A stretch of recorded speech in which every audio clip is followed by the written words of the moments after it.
and then really go through kind of a detailed step by step of how you would go ahead and apply to be able to give. Now, we have a number of nonprofit organizations on the call with us today, and so that might not be as applicable directly to you, but certainly will be for your donors. And we'll also not only make this recording available to everyone, but also the slide deck, because it has sort of step-by-step instructions of how to go about doing this. And then, like I said, we'll wrap up with some questions and answers. But like I said, at any point in time, if you've got a question that's on your mind, just pop up and let us know.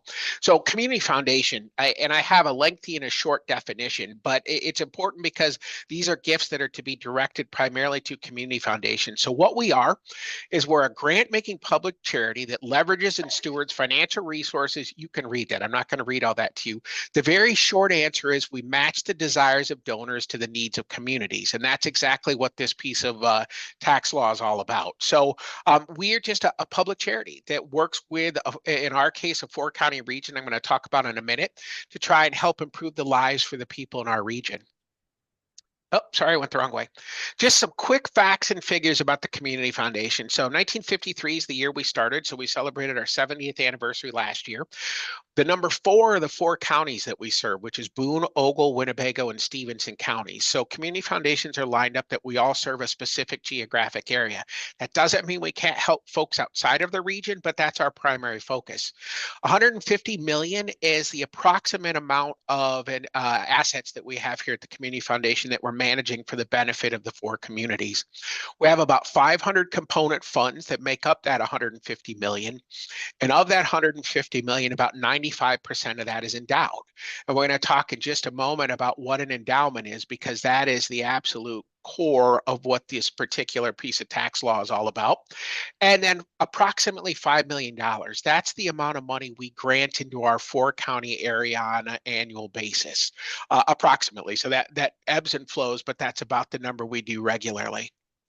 So what is an endowment? And this is my, as the sign says, not so technical definition, as is evidenced by me using the word pot of money. But an endowment is a pot of money primarily made up of donations that is invested in such a way as to provide a permanent, and that's a key word, permanent source of income to a nonprofit entity or cause while preserving and often growing the principal balance.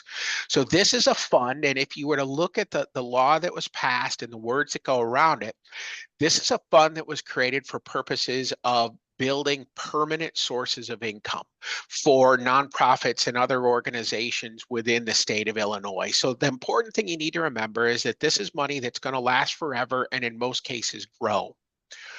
Wanted to show you just a super simple example, although it may not look at it that way with as busy as the screen is, but just a super simple example of how an endowment works and what it can really do.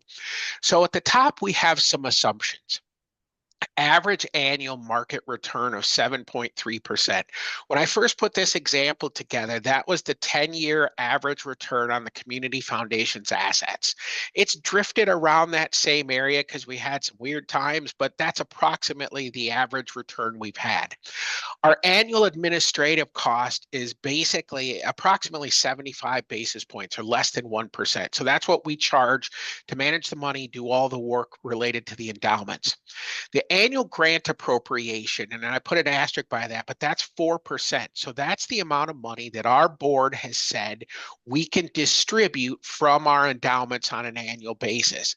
That's a pretty consistent industry number. You might see it range from 4 to 5. I don't see much ever above 5. I will tell you, prior to the market woes of 2008 and even more recently a couple years ago, I think there's been discussion of, does that number need to grow? But then the market does what it does, and we say, nope, we're pretty content at 4%. So that's the amount of money on an annual basis that will be distributed from an endowment fund. And so our particular example assumes that a donor put in $100,000. And what this shows is that if you look at just year one, and I apologize, I've got a little bit of background noise if you're picking it up on my side. So I am the cause of the problem right now. But beginning balance of $100,000, it'll earn $7,300 in the first year. The foundation will take a $777 administrative fee, and it will grant out $4,000. So at the end of year one, after it's granted out $4,000, it'll have an ending balance of $102,000 in the fund. So what? That's great. That's what you like to see. But if you start looking as time passes, you really start to see some pretty cool stuff happening. You get out to a point in time, and it doesn't take that long to get it. If you look out between years 10 and 15, you see the return on the investment being more than the amount that was put in. If you get out to that year 20, it's actually granted out more than was originally put in, and the balance is over almost 50%, more than 50% ahead of what was originally put in. So this is just a hypothetical example to show what can happen with an endowment. We have a number of endowments here at the Community Foundation that have been open for 30, 40, 50 years or more. And every single one of them has given out far more than was originally put into them, and the balance is significantly higher than the original amount that was put in. So just a way of illustrating that endowments are intended to be long-term sources of income, which is this grant side here, while providing return, hopefully, to make that original pot of money grow. Questions on any of that? I know that most of you are, I'm sure, acutely aware of endowments, but just wanted to take a quick minute to talk about what they look like. All right, so let's hop into the beefier stuff. So the Illinois Gives Act. So as I said, it was passed in mid-2024 and went live 1/1 of 2025. Found out today, as a matter of fact, that there were emergency rules passed towards the end of December to deal with the implementation of it. Now, what are emergency rules? So when this was passed in mid 2024, they needed to actually figure out how to implement it. As of mid-December, they had not finalized those rules yet. They include a public comment period, and all the things you can imagine that the state would have to do was going on. But they did write a set of emergency rules that happen to mirror the proposed final rules that are going out for approval. And so we have those. And so the information that's contained in this presentation includes what the current set of rules are that the state is operating under, which are exactly what the proposed long-term rules are. So we're feeling pretty good about the information we got here. The Illinois Gives Act has a 5-year sunset on it. So now that doesn't mean that it won't continue on beyond the 5 years, but it was originally passed with a 5-year window. There are a number of other states that have similar things. Our closest neighbor, Iowa, has had a similar piece of tax law for years and have had great success. So we're hopeful, if this turns out to be a benefit for the state of Illinois, its taxpayers and its residents, that this is something that will live on beyond the 5 years. But here's the important part. The Illinois Gives Act offers a 25% state of Illinois charitable income tax credit to a donor who contributes to an eligible endowed fund held at a qualified community foundation. Wow, that's a lot of words. I highlighted kind of the 3 important areas that we're going to take a deeper dive into. I mean, the 25% state of Illinois tax credit is pretty self-explanatory, but that's kind of I'll call it the Cadillac of what you want for tax relief, because that is money that's coming right off of that tax bill. But let's take a little bit deeper dive into some of the intricacies of this. So first, let's talk about who's a donor under the Illinois Gives Act. So a donor under the Illinois Gives Act is any Illinois taxpayer.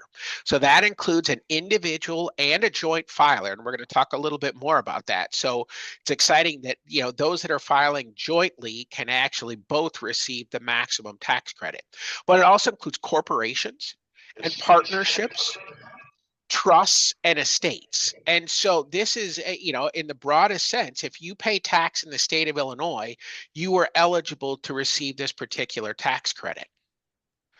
So if we go back to the initial definition, it's for donations made to an eligible endowment. Well, what is an eligible endowment? We talked about what an endowment is, but how does it become an eligible endowment? Well, first is it's held at a qualified charitable foundation, which I'm going to talk about in a moment. But the more specific details is it has to be an endowment that provides charitable grants exclusively for the benefit of Illinois residents or for charities and projects located within the state. So what all does that include? And we've been spending a lot of time talking about this. It's staff here at CFNIL, and almost all of our endowments actually fit this bill because we're a place-based grant maker. almost everything we do is for the benefit of folks within the 4-county region. But the thing that I want to stress, particularly for our nonprofit friends that are on the call, but also for our individuals that are considering this, it doesn't have to be an existing fund. So let's say you run a nonprofit here in the 4-county region, and there is not a fund out there right now that either you or someone else has established that's for the benefit of your organization. You can create one.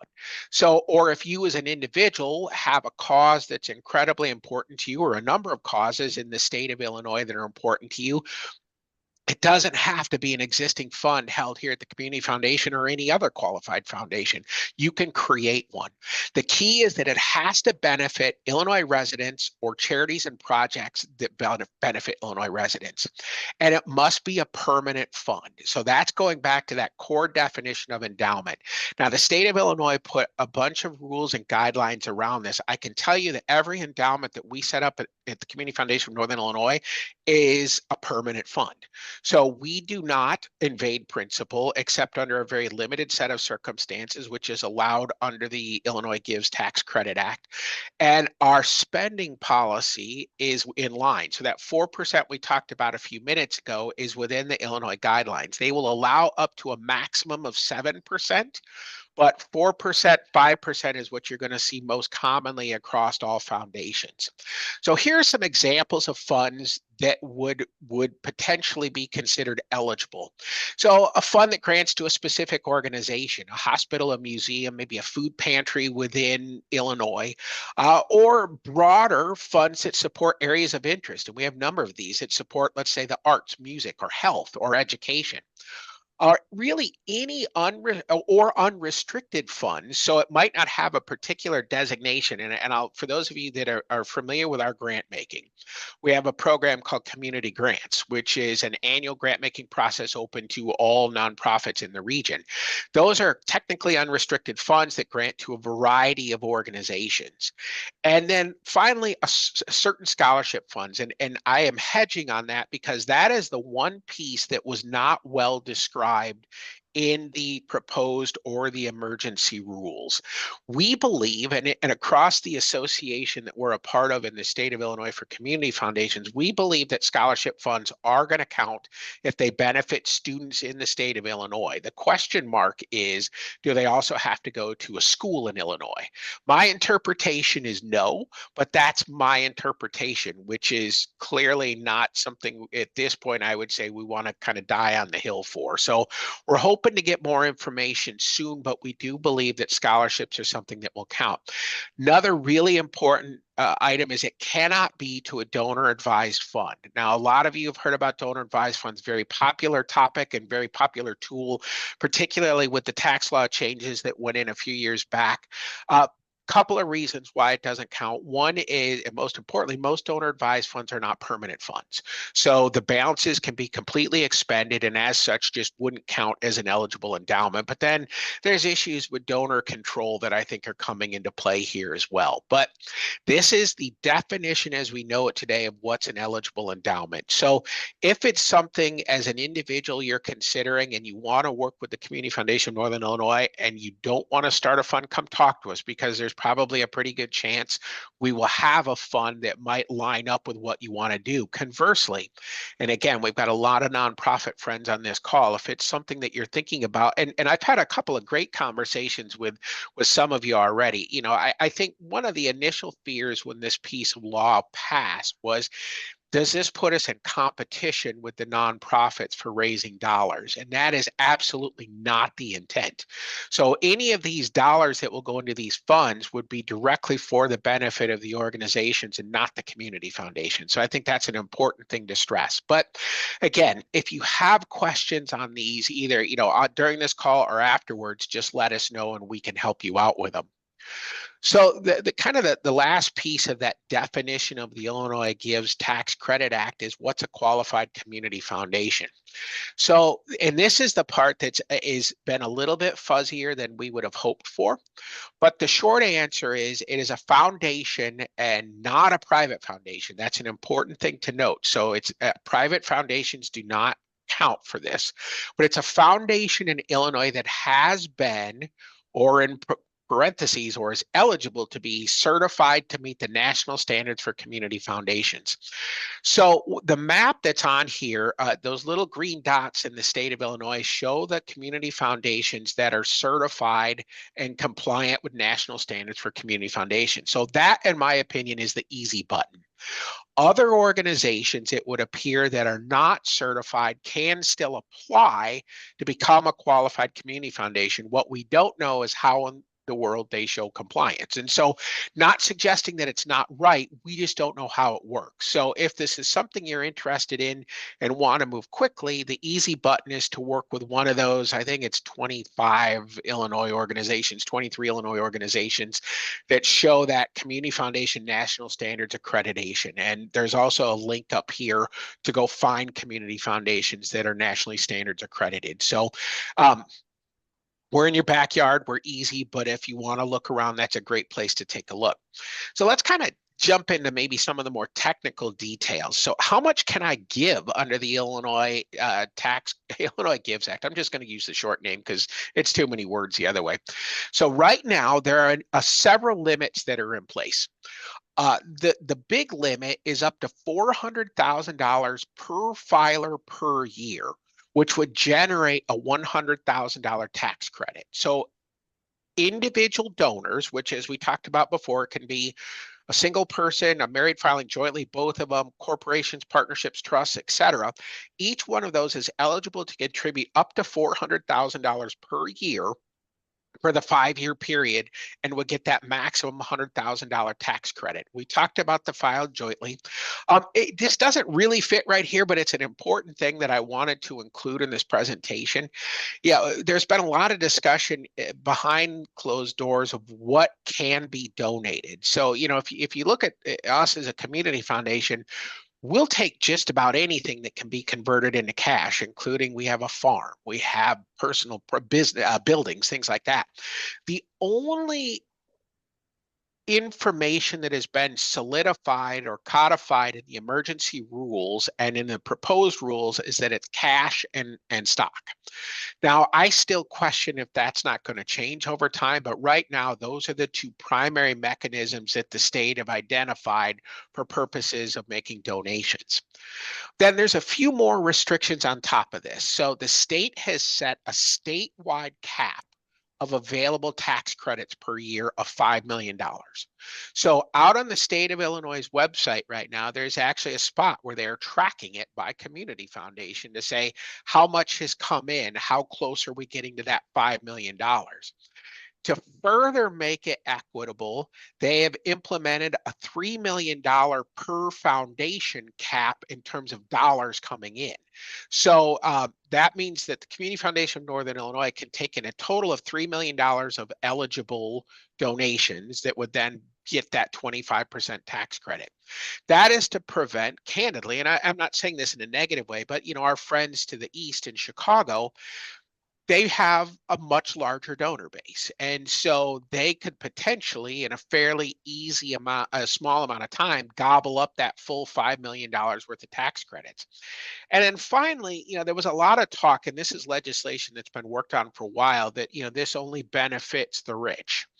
And so 25% of the available tax credits are reserved for gifts of $25,000 or less. There is no gift that's too small, but this small gift classification is 25,000 or less. So the state, and you can actually see it on their website as they're tracking these, they are making a distinction. Oh, I saw a comment come up, a question from Marvin Keys. Marvin, I'll get that. We'll put the link out there to where you can track the progress. We'll either, and I don't think I have it right here in front of me, so we'll just email it out to all the participants unless we can find it in the time that we're on here. But that's a great way to see what's happening quickly in terms of by community foundation and by size of donation. So folks right now are taking in donations. It started 1-1 without anyone really knowing what they were doing. And so you're starting to see some dollars build already. And so I'm going to talk about it in a little bit. There is a little bit of a dash for cash. Oh, thank you. Jennifer put a link out there to where you can go find this out on My Tax Illinois. there is a bit of a dash for cash each year that I think is going to happen. And not that you want to pressure someone or rush someone to do it, but I think these funds will go relatively quickly. So an example, and I just picked a very basic example of how this looks. So we have an individual filer who is eligible to itemize on their federal taxes. So that's an important part. Because this is all based on an Illinois tax credit. But if you're an individual filer who is eligible to itemize on your federal taxes, you also get the federal tax deduction for this. So this assumption assumes that we have a filer who is over the threshold to itemize, and they're in the 24% federal tax bracket. So they give $25,000, so that the high end of the small gift, a $25,000 gift to an eligible endowment held at a qualified charitable foundation. This particular filer is going to get an Illinois tax credit of $6,250. Now, something to note that I didn't put in the bulk of in the body of the slides. If for some reason an individual filer is not able to fully utilize their tax credit in 1 year, it can roll for up to 5 years. So if somebody made, let's say, a $400,000 gift, got a $100,000 Illinois tax credit, but maybe their Illinois tax liability in year 1 was only $60,000, that $40,000 remaining tax credit will continue on for up to the next 4 years on beyond that. So this $25,000 gift has yielded a $6,250 Illinois tax credit, and in a 24% tax bracket, a $6,000 federal tax deduction. So this $25,000 gift yielded a net tax savings of $12,250 in year 1. Almost half of the amount is coming back in terms of tax savings. Very significant. Cumulative grants. Talking about this particular $25,000 gift, it took me a moment to realize why I put this in here.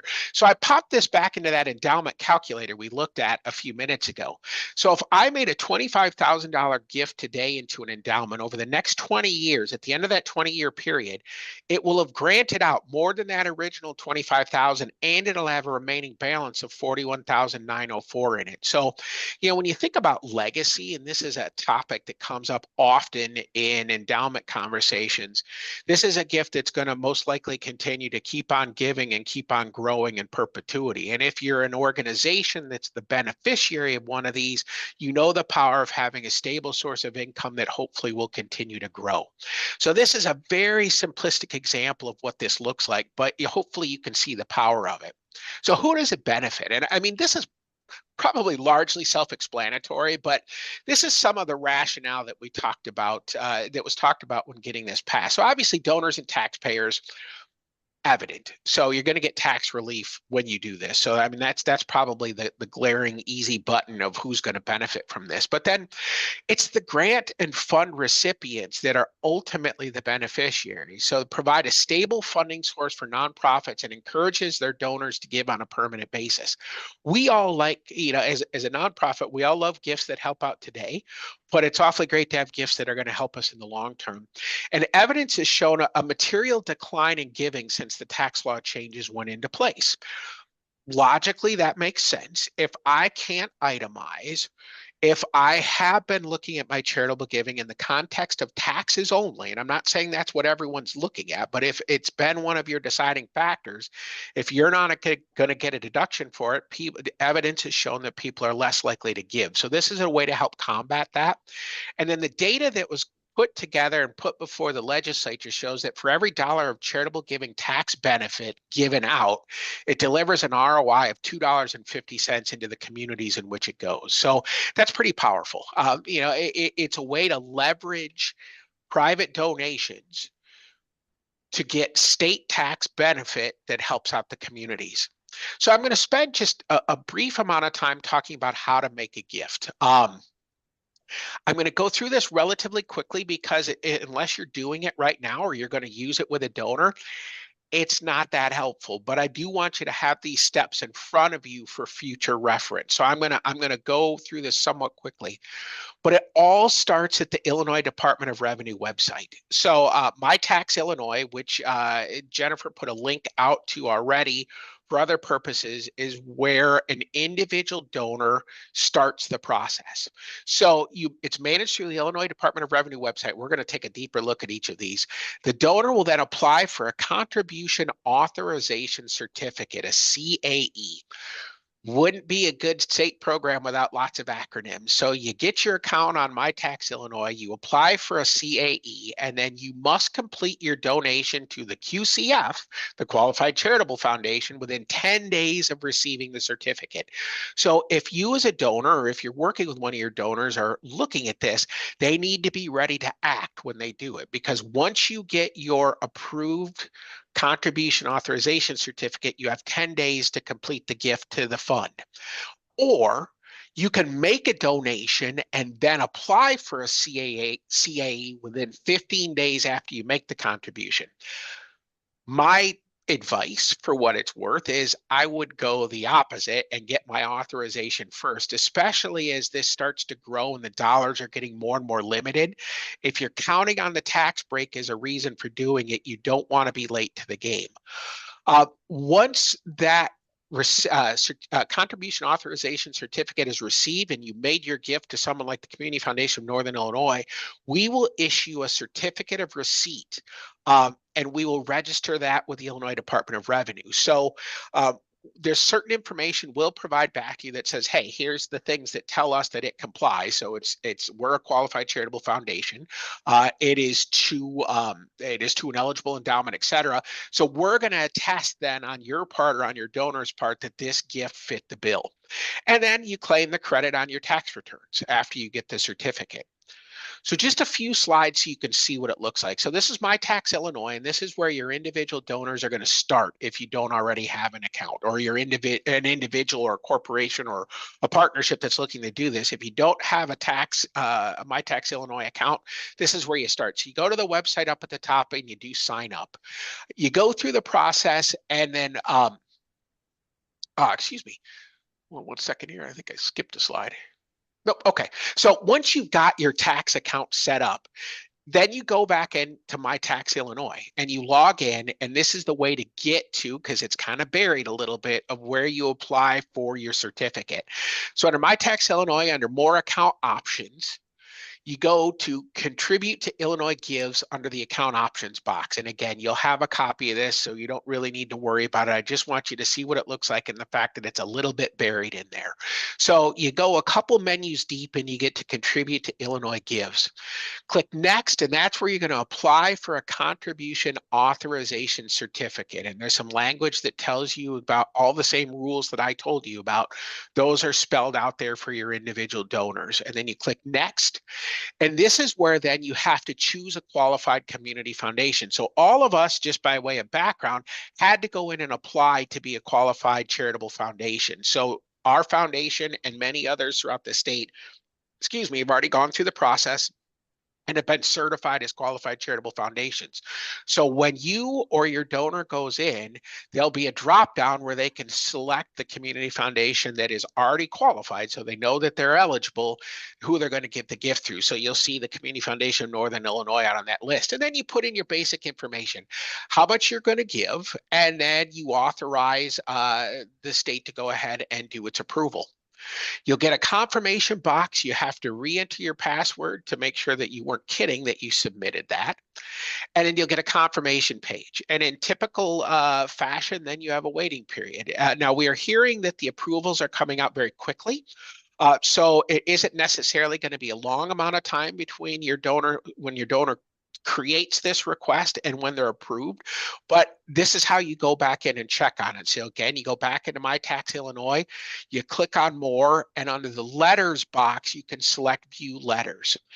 And that's where you'll be able to see your contribution authorization certificate once you're authorized. So that's your proof that the state has said, yep, I'm making an eligible gift.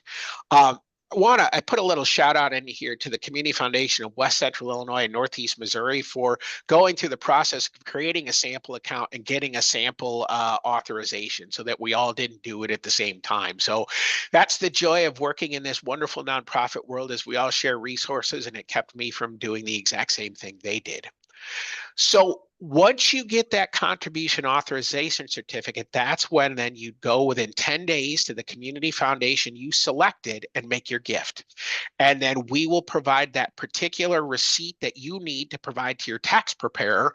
And we will also report directly to the Illinois Department of Revenue that that was done. So some things to consider, and I've been going quickly because one, it's not as complex as it may seem, but two, I want to make sure we have plenty of time for questions and comments. But some things to consider. Just want to reiterate that these are awarded on a first come, first served basis. As of this morning, there was about, and I'm going to get the number wrong, but I think almost nearly $700,000 in donations made across the state already. Most of it coming through one particular foundation. But so this is happening and people are working on it. The state is still finalizing the rules, as I said at the beginning, but I would be hard pressed to see any material deviation from what we've got presented here. It's the proposed rules. I don't see necessarily being any significant issues with that. Again, for our nonprofit friends, this can be a very powerful tool for you to grow a long-term sustainable source of funds. I should have taken this bullet point off. I got that answer this morning. So appreciated stock does count, at least in the emergency rules. And so that will most likely can carry forward. And the other item that we are waiting on clarification for, and I have a feeling I know where it's going to go, but that's the question of required minimum distribution. So for those of you in this area that are either working with donors who have to take required minimum distributions out of their individual retirement accounts, or if you yourself has an IRA that is required to take the minimum distribution on an annual basis, it has been a very powerful tool for giving and for tax savings for the past several years. The prevailing sentiment is that those are not going to count for this due to this notion of extra benefit, double benefit. We'll see what happens. It certainly wasn't mentioned in the proposed rules, but we'll see. And if we learn anything to the contrary, we will certainly let this group know right away. So questions. I know I just threw a ton of information your way in 35 minutes. Anything that you have questions about, either specific to what I have up there or something that's on your mind that I didn't cover? Please feel free to unmute yourself if you Yeah. Yep, you don't have to use the chat. So yeah. We've got a small enough group that we can just shout them out. Do we know whether if there's let's just say we have two partnerships that have similar ownerships, but they each are separate filers, if each one of those would be eligible to make the donation? And I mean, if you had a $400,000 limit, if you were doing 800,000, if they are both separate filers, have their own tax returns, would they be eligible? Great question, Marvin. And I was looking at that this morning in a couple of different contexts. One for similar ownership, and I was trying to get greater clarification of how are the individual entities taxed. Let's say you have multiple LLCs, whether or not how they've elected to be taxed. The short answer is there is no clear direction given at this point. And so we are working through our association to try and get some clarity. I don't know, Dayton, do you have any thoughts on what you might envision or how you think that might work? Something like that hasn't obviously been spelled out yet.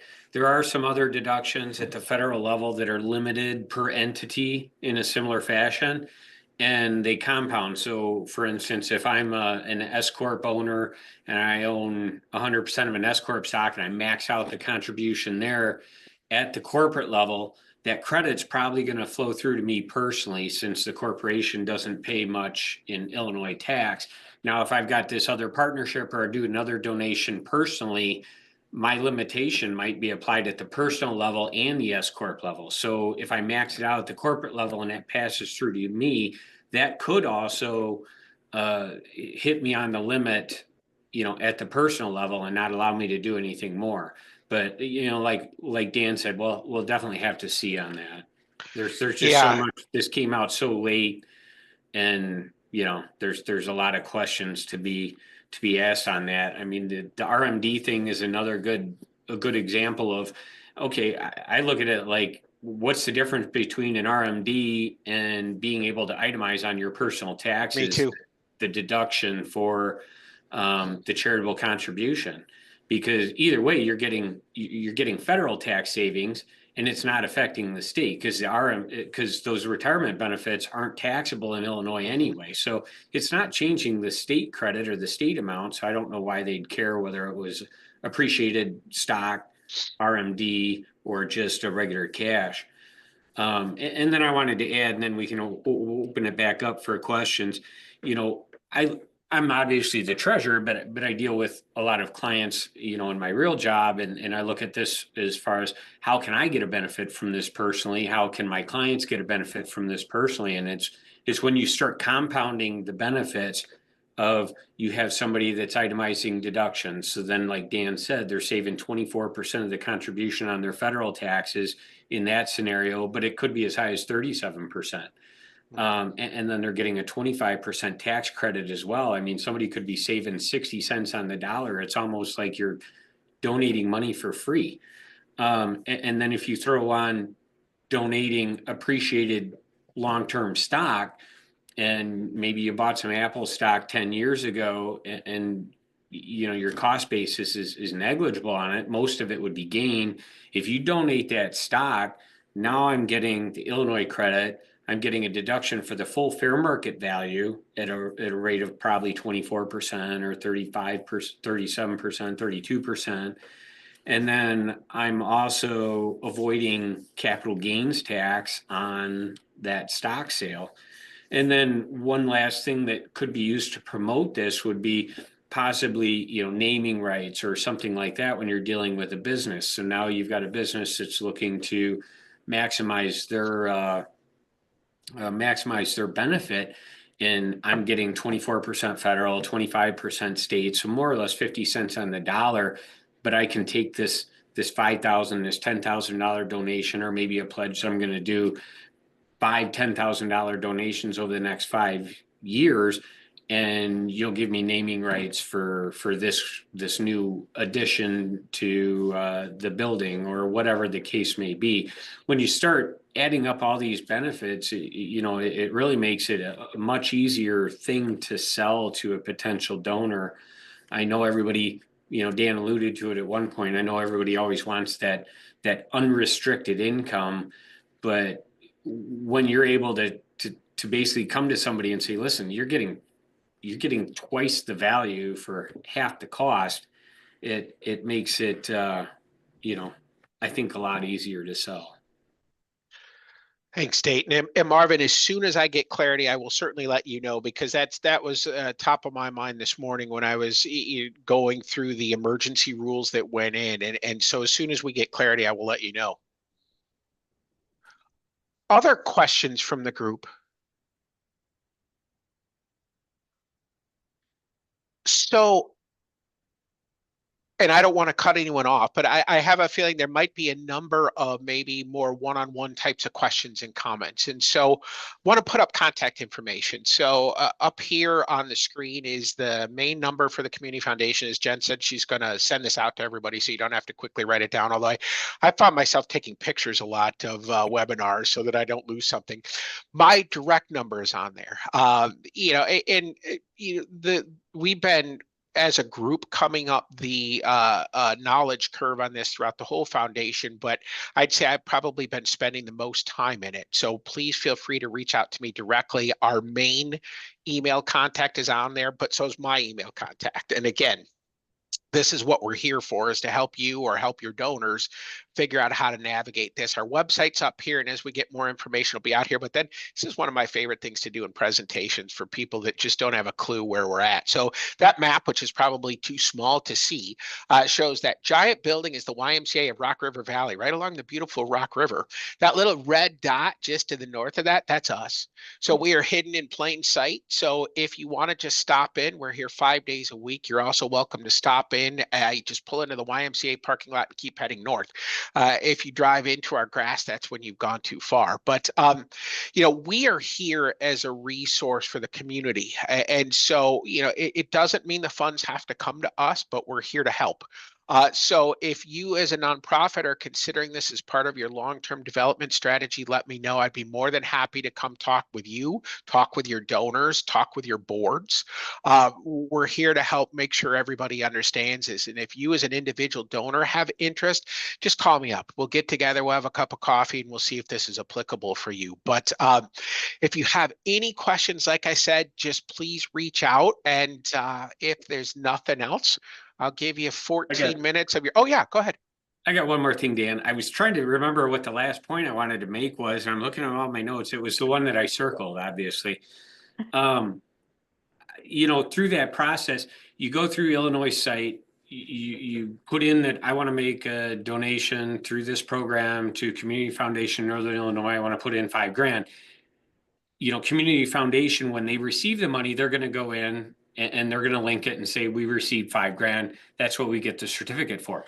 Now, if I only donated $4,000, Community Foundation acknowledges that they received $4,000 and that's what I get the credit for. Yep. When you donate appreciated stock, from what they're saying, or donate via credit card, which I'm not sure if we're taking, you know, credit card payments on something like this, but from what the regulation stated, you're only going to get the credit for the net amount that the Community Foundation receives. So if I was donating appreciated stock, for instance, I'd probably put in that if I'm going to donate, you know, 50 shares of something that's at $100 a share, you know, that's $5,000. I'd probably put in that I'm donating 6. That's a and then great I'd point. transfer, you know, I'd add 10 to 20% and I'd transfer the 100 shares because it might take a few days to process this transfer. And then Community Foundation, I think our policy is probably we liquidate it upon receipt. Yep. So, you know, but neither here nor there. There could be 3 or 4 or 5 business days in there. If the stock price goes up, your credit is going to be limited to the $5,000 that you put in. And that's why I do 6. That way, if the stock price goes up, you'd get credit for the higher amount.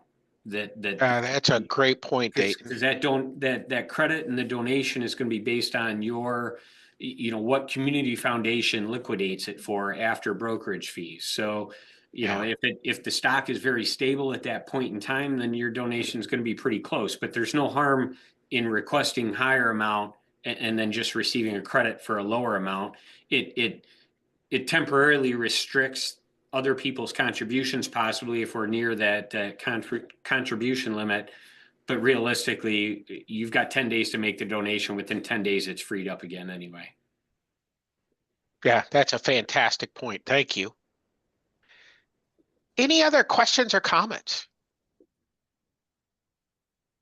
Well, everybody, I hope you have a fantastic rest of your day and that you're staying warm, and don't hesitate to reach out if something's on your mind. Take care.